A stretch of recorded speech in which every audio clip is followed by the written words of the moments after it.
Welcome back to Real Clear Radio Hour, brought to you by the Competitive Enterprise Institute. I'm your host, Bill Frezza. We're pleased to welcome Samuel Gregg, Director of Research at the Acton Institute, Fellow at the Royal Historical Society, and author of many books on economics and religion, including his most recent, Tea Party Catholic. Sam, welcome to the show. Thank you very much. It's good to be here. Sam, I asked you to join us because I'm a big fan of the Acton Institute, despite my own atheism. I've never heard a Catholic priest talk about economics the way your boss, Reverend Robert Sirico, does. For listeners who may not know about you, tell us a bit about the Acton Institute. Well, the Acton Institute was founded 25 years ago, as it happened, because my boss, Father Sirico, and a Catholic layman who was an economist, were very frustrated with what they heard in seminaries, what they heard from the pulpit, when it came to Christians talking about the economy. Because there was a lot of emphasis at the time upon things like redistribution and emphasis upon things like social justice, the usual types of phrases that you often hear. But there was very little attention to, first of all, that if you're going to distribute wealth, you need to create it in the first place. It's a sort of rather elementary thing. But, a lot of Christians, particularly clergy, find that somewhat of a revelation. The second thing is that, of course, that the process of engaging in wealth creation is not a morally neutral thing. Many people think of the economy, they think of business, they think of the business of wealth creation as being a sort of, it's a neutral thing, it's important, but not that important. And they were saying, no, there's something here about wealth creation, about business, about free enterprise, about free markets, that is important, obviously, economically, but there's a lot of other things going on in the economy which speak to something about the human person that goes beyond just the material dimension. So when, for example, you're an entrepreneur, you create something, there's something really profound about that because no other creature can really do something like that. So their point was to say we need to educate clergy, and not just Christian clergy, but people from Jewish backgrounds, for example, about the moral potential of free enterprise and a free market, and also basically understanding economics, because I think if you understand economics, particularly free market economics, then that clears up a lot of problems when it comes to understanding what's the role of government, what's the role of business, what's the role of the market in creating a society in which wealth is created, but also people are happier. So, Sam, why do you believe religious liberty and economic freedom are joined at the hip? Well, for a couple of reasons. One is I think that freedom tends to be indivisible. And one diminution of freedom in a particular realm of life, whether it's in terms of the state or in terms of religion or the economy, tends to have negative implications for another. Because I like to say that when you shrink freedom in one sphere of life, that tends to have negative implications for freedom in another sphere of life. By the same token, when you expand freedom in one sphere of life, like in the economy, that can have very positive implications for freedom in other parts of life. A good example, of course, is China.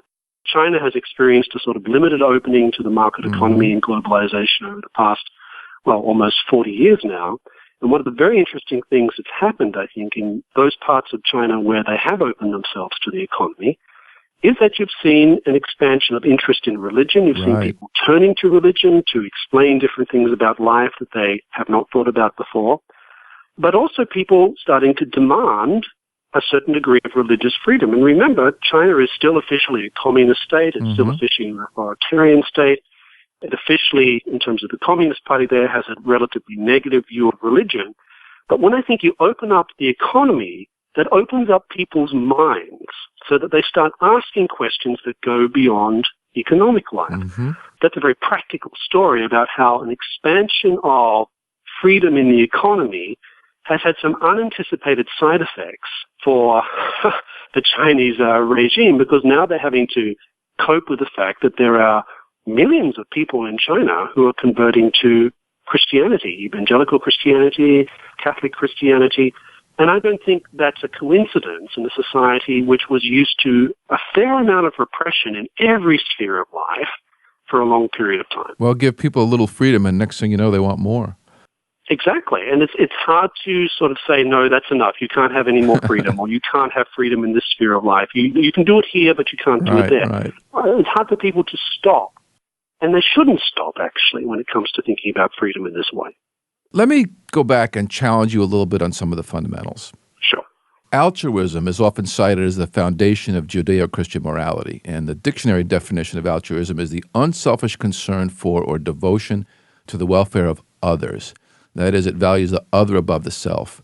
How do you square that with rational economics, which is all about how voluntary exchange driven by self-interest creates prosperity and progress? Well, a couple of things. Just dealing with the self-interest issue, for example.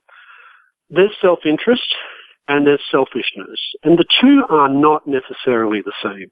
I like to talk in terms of rational self-interest. What's rational for the self to desire, to want, to aspire to? Selfishness is something quite different, because selfishness, classically speaking, is when we irrationally focus upon a particular aspect of life, be it the economy, or be it politics, or power, or sex, or whatever it happens to be.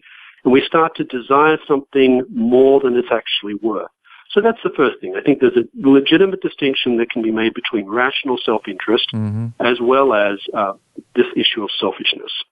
On the other hand, I think it's also clear that a market economy is not sufficient for a good society or a free society. It's indispensable. It's absolutely indispensable for a free society. You must have the capacity to engage in voluntary free exchange. But that won't solve all of society's problems. In fact, as I often say to people who are Christians, who are Jews, who are believers, I often say, markets are fantastic when it comes to creating wealth and growth, but they won't save your soul. There's things that voluntary exchange won't answer. And you just said there about altruism being a foundation of, say, Judaism and Christianity. That's true in the sense that love is seen as being at the basis of both religions to different degrees. But altruism is also an outcome of these religions as well, because these religions teach people to love your neighbor as yourself. Now, altruism, I think, needs to be distinguished from the sort of sentimental humanitarianism whereby you just start viewing people as helpless, they need to be helped with everything, that they're beyond doing things for themselves. Christian altruism is very much about helping people to get into a position whereby they can transform their own lives. Because if you take the other approach, you end up creating the problem of dependency, which is why Christian altruism, just like self-interest, has to be guided by an attention to reason.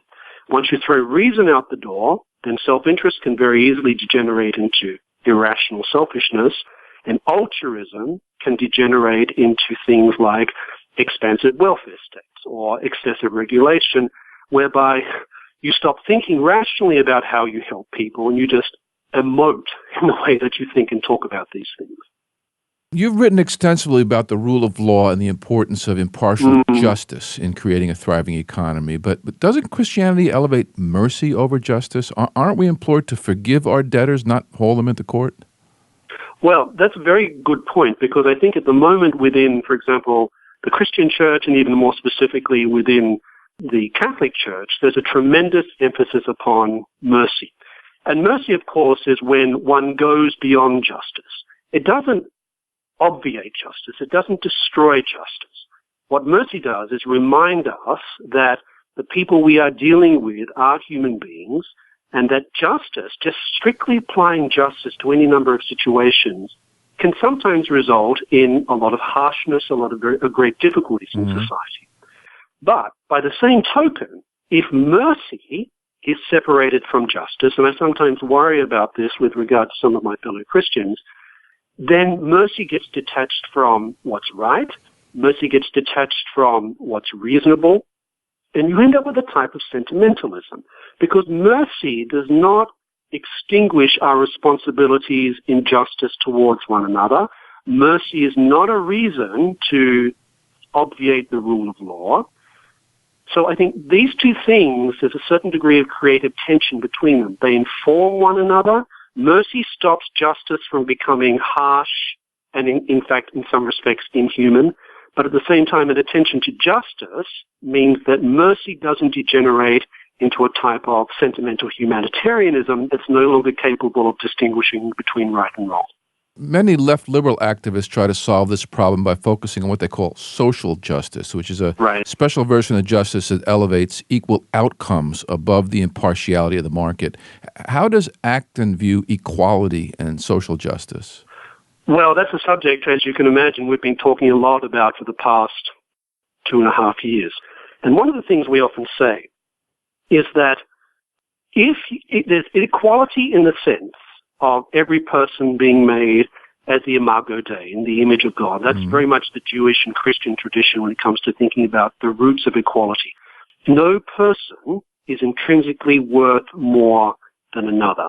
But that is not incompatible with unequal outcomes. In fact, if you think about it just from the standpoint of justice, there are plenty of unjust, unequal outcomes. If someone works harder, for example, than another person, then all other things being equal, they're usually entitled to receive more of the return for taking more risk or working harder than the person who takes no risk or refuses to work. So I think when it comes to the understanding of economic outcomes, the Christian perspective, the Jewish perspective, is actually much more nuanced than a lot of people think, because some people think it does mean, well, everyone gets exactly the same. But that doesn't account for the attention that Judaism and Christianity pay, to example, to things like one's merit, what one earns, how hard one works, how creative one is, how much risk you are willing to take, compared to the person who doesn't want to take risk, who doesn't want to be creative, who's just content to more or less drift through life. And in that sense, I think you see there's an example of justice actually suggesting that, no, not all economic outcomes need be or should be equal. Sam, much political hay has been made over the growing fortunes of the despised 1%. What role does envy play in economic morality? Well, envy is a serious problem. And in fact, it's something that I worry that not enough Christian clergy or religious leaders from any faith do not talk enough about. In fact, in the Ten Commandments, it's listed as one of the things that one should never do. How does the envy play out economically? It plays out in several ways. It means that it tends to become the basis for thinking about that person has more than I have. Therefore, because I want that, because I'm envious of what they have, I am justified in using the state or voting for people who are willing to use the state to take from the other person to give to me. And I think that is not often stated out loud in contemporary politics, but I think if you dig beneath the surface, that's more or less a lot of the logic that you find when it comes to aspects of the redistributive state, to certain aspects of the welfare state. And envy in the end, of course, is deeply corrupting, not just of the political process, but of the people who are participating in the political process. You've heard the expression, green is envy, envy is green. It's this type of way in which envy takes over our lives and causes us to be constantly comparing ourselves to others rather than looking at ourselves and saying, okay, what do I need to do in my life to transform myself so that I can achieve the things that other people seem to have achieved in exactly the same type of circumstances? So envy, if it gets rooted in a society, if it gets rooted in an economy, can have very, very destructive effects upon that society and the economy. But even more importantly, it can fundamentally distort the way that people view themselves, other people, and the world around them in very, very negative ways. Western cultural mores are certainly becoming more Dionysian. Where does guilt and shame fit in the picture? Well, I often like to say that guilt and shame are different things. One can be genuinely guilty and feel no shame. Sometimes we are ashamed of things for which we have no reason to be guilty. But I would also say that a society in which people do not feel guilt, and by which I mean they don't feel responsibility for objective moral wrongs that they have done, that I think is heading very quickly in the direction of a very narcissistic, even psychopathic society. I often say to people, psychopaths feel no guilt about anything. guilt is actually a very natural thing. If you believe that human beings can know the difference between right and wrong, and that when they do wrong, they realize there's something fundamentally at odds with how they are supposed to be. Now, so I'm not talking about things like the way in which some people take on burdens internally that they have no reason to. I'm not talking about things like when people feel guilty for what their parents did or their grandparents did or what their country did. I'm talking much more about the sense that I have done something wrong, and until I'm willing to acknowledge I've done something wrong and put it right, I'm going to have this distinct feeling of ill-at-easeness about myself. Shame can be a different thing. On the one hand, I think in many respects, a society that doesn't use shame as a way of expressing its disapproval of things that are clearly wrong will often have resort to an overmighty state to take care of any number of problems. So there's all sorts of problems, I think, in society that we would be better off dealing with by basically shunning people rather than simply using the legal code against them.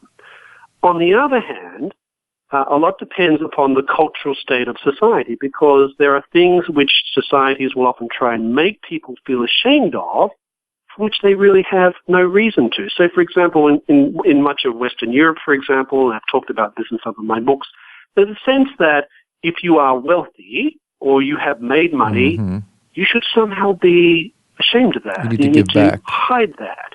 Now, that's different, of course, from someone who's sort of ostentatious about what they have and what they own and what they've achieved. That's equally undesirable as well. But shame can take very negative forms when it's used as a way to denigrate genuine achievement. And for some reason in our society, we don't denigrate people who are successful in sport. We tend not to denigrate people who are successful in politics.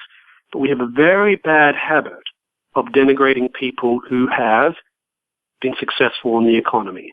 And of course, when you're successful in the economy, there's two ways to do it. One is either through creating wealth and offering goods and services that consumers actually want. On the other hand, you can achieve wealth through getting close to government, getting close to politicians, and basically trying to rig the system in your favor. So that's a good example where shame should not be applied to the person who's genuinely creative and has built wealth, which of course doesn't just benefit them, it benefits everyone, as opposed to the person who uses the state to get what they want from the economy. But you see, in both those cases, what you need is some sort of moral compass that tells you that this form of shame is appropriate and this is not. Sam, free market economics is primarily focused on human flourishing and prosperity here in this life. Why does that matter if in the end what's more important is earning a place in heaven or avoiding damnation to hell? Well, of course, the Christian and Jewish perspective is that you can't earn your way into heaven. You can't sort of achieve your way into heaven. At least the Christian perspective is that to a certain extent we rely upon God's grace, God's mercy, that because none of us can really work our way into heaven. In fact, that was one of the very earliest Christian heresies. It was called Pelagianism, that you could somehow, through your own actions alone, work your way into heaven. But the way I like to describe the relationship is this, that when one uses one's talents in good ways, when one, for example, builds businesses, when you create wealth, which of course you literally don't consume all by yourself. Right. The wealth goes on to be invested in capital in your own business. It basically moves its way throughout the economy, making life better for everyone. That in some way is a type of prefiguration. It's a way of saying that I am contributing in some way to the building up of the way life was meant to be. So in that sense, what I do is, it's not building heaven on earth. It's building a type of world that prefigures what Christians certainly believe is the world to come. So in other words, one flourishes in this life, for example, by building a business, by being very active in the economy. And that's a way of saying that I'm making some type of contribution to a better world, but a better world which I know will never be fully realized in this life. And I'm sure one of the temptations, as I'm sure you know, that a lot of religious people face is that we tend to fall into the trap of either completely condemning this world and saying that we want nothing to do with it, or on the other hand, falling into soft forms or even hard forms of utopianism, where people literally try to build heaven on earth. That's why I often say things like Marxism in many respects was more or less as a type of Christian heresy. It tried to build heaven on earth. So I think an authentically Christian approach to the issue that you're describing, it's very much a creative tension. You want to avoid the sense that the world is eternally bad and want it to be avoided, but you've also got to avoid the sense that somehow utopia is possible in this world. And that's a very difficult balance to keep, and a lot of Christians fall over into one camp or the other at different parts of their lives. So in terms of avoiding damnation, the way one avoids damnation, of course, is by, for a Jew or for a Christian, is by following the moral law that is not just revealed to us through the Hebrew and Christian scriptures, but as people like St. Paul said, it's written on our hearts. It's in the natural law that, as Paul says, even the Gentiles can know what is good and evil through the law written on their hearts, by which he meant human reason. So some people would say that, well, a non-believer can know good and evil by virtue of this natural law that's written on their hearts, simply because it's intrinsic to our reason itself. So I think maintaining that type of balance between looking towards heaven, but also being very conscious that one lives in a fallen world, I think that is very important for a Christian who's serious about trying to realize heaven while avoiding what you described as damnation. Sam, you recently wrote a fascinating article titled God, Reason, and Our Civilizational Crisis. And in it you state that the Islamic world is struggling with a particularly virulent God problem. It's a complicated piece to talk about on the radio, but try to boil it down for us, particularly the connection between Islam's view of the deity and jihadist violence. Well, I think one of the fundamental problems facing contemporary Islam is a theological problem, which we in the West seem reluctant to talk about, but we are talking about a religion, and religion does involve a certain degree of theology, whether one likes it or not. And part of the problem is that Islam tends to view God, the divinity, as pure will, not as reason, not as divine reason, which Judaism and Christianity, while they view God as love, they also view God as divine reason. That's very clear if you read, for example, the Christian Gospels, even the Greek words that are used to describe aspects of God's nature Logos. In the Christian Gospels as well as in some Jewish writings. They use the phrase logos. What does logos mean? Logos means divine reason. So here's the point.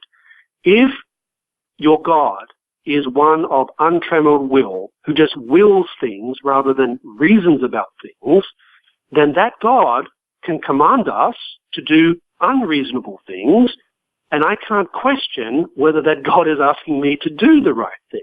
That is a major problem when it comes to this issue of Islamic violence, because if you take the classic understanding of God that Islam has as divine will, then I can't argue if that God tells me to blow up a building or fly a plane into a building or to kill Jews in a kosher market in Paris earlier this year. I can't argue against that God.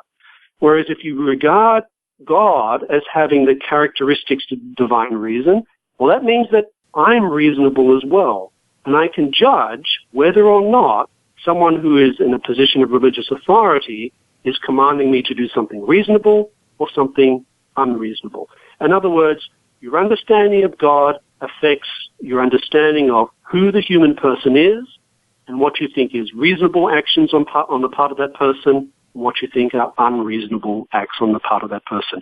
And by the way, you don't have to be a believer to see the connection between these different things, because if you do view God as just pure divine will, I think you have a problem. I think you have a major problem in terms of holding people accountable for things that they do in the name of religion that are clearly unreasonable. I think this is one of the problems that we find in much of the Islamic world. They're unable to articulate a critique of some of the people who do terrible things in the name of Islam because their understanding of God doesn't give them much room, I should say, to do so.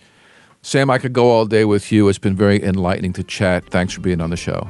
My pleasure. That was Samuel Gregg, Director of Research at the Acton Institute, here on Real Clear Radio Hour, brought to you by the Competitive Enterprise Institute. I'm your host, Bill Frezza. Real Clear Radio Hour is produced in conjunction with Real Clear Politics, America's premier independent political website. If you'd like to hear more, stop by realclearradio.org to sign up for updates on our weekly broadcast or access podcasts of our past programs. That wraps up our show. Join us next week, same time, same station. See you then.